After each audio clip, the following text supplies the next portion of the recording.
Africa 54. I'm Vincent McCory in Washington.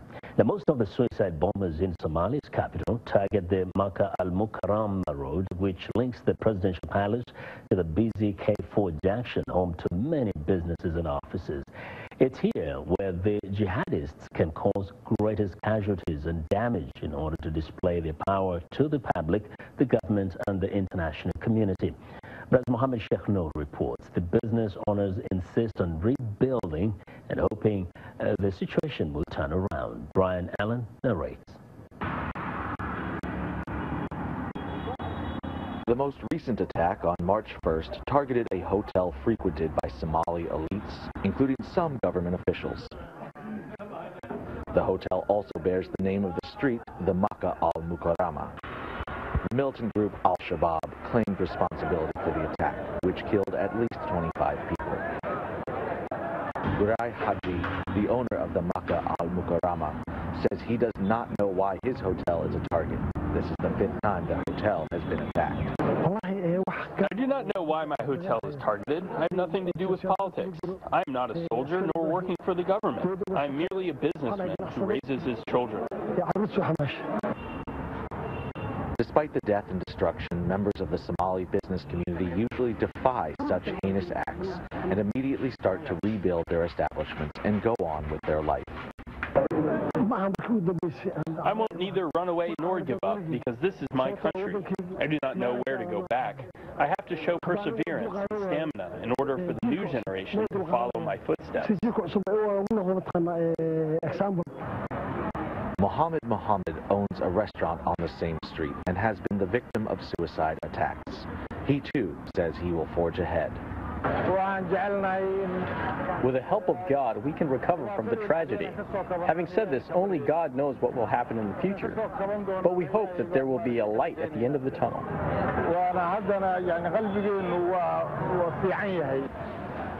Hussein Moalim is a former national security advisor to the president and current chairman of Hiral, which is a security research and analysis organization. He doesn't see an end to the attacks in Mogadishu anytime soon. These people will not stop such attacks because they believe that the use of force is the only way to achieve their goal towards seizing the power of the entire nation.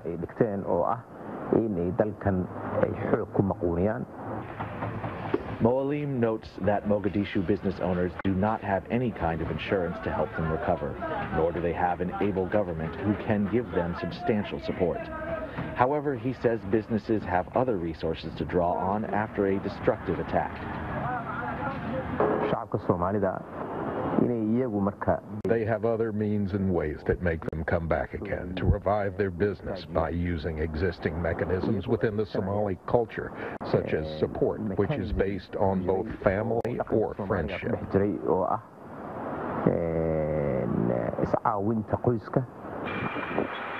30 years of unrest in Somalia has made the people here resilient, or at least accustomed to the frequent attacks. Security analysts say that as long as the Somali government remains unable to go on the offensive, the businesses will have no choice but to prepare for more attacks and rebuild when they happen. For Mohammed Sheikh Noor in Mogadishu, Brian Allen, VOA News.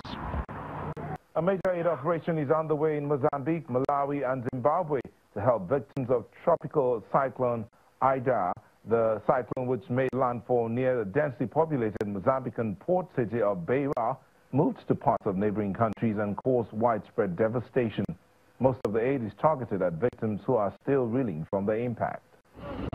Workers unloading aid packages from a plane in Beira, Mozambique, after the devastation of Cyclone Idai. In addition to aid helicopters from South Africa, international organizations such as the United Nations World Food Programme are taking aid to people in dire need. 600,000 people affected, possibly even going up to 1.7 and more million people affected by cyclone and flooding. Communication completely broken, infrastructure severely damaged, particularly in the city of Beira, but also all the roads to Beira have been cut off. What WFP is doing at the moment, we're helping with the assessment, we're bringing in food through with airplanes and helicopters, we're bringing down helicopters and we've started the food distribution for all the people affected in the flood and the cyclone affected areas.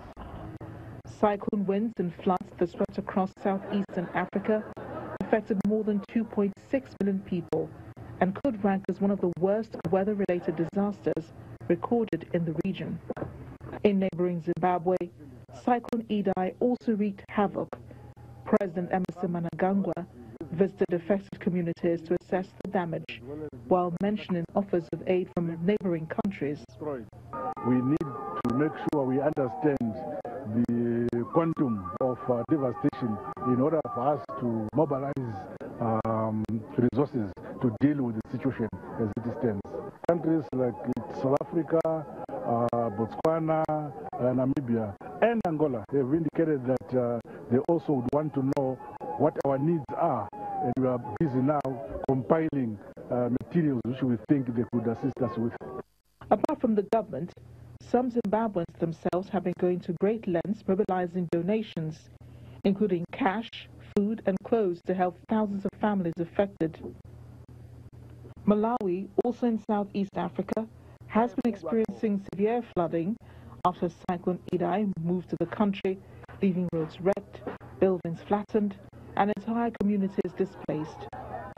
The government is reportedly doing its best to provide for those affected. So far, the government has provided food. It is also providing shelter, and in collaboration with some partners, also trying to provide some water, tents, and even medication to the people that have been displaced. Meanwhile, the World Health Organization has warned about the long-term impact of the disaster.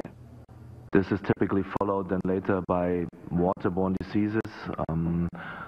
Rise of airborne diseases like malaria could also be expected.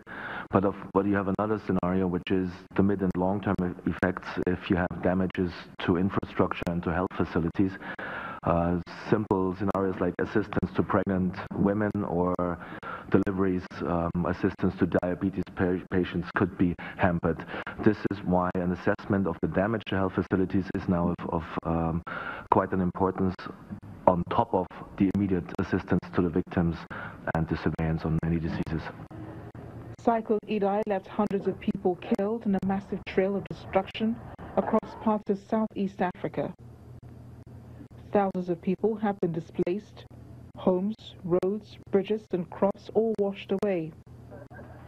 Humanitarian intervention will help the rebuilding process, which is already underway in affected parts.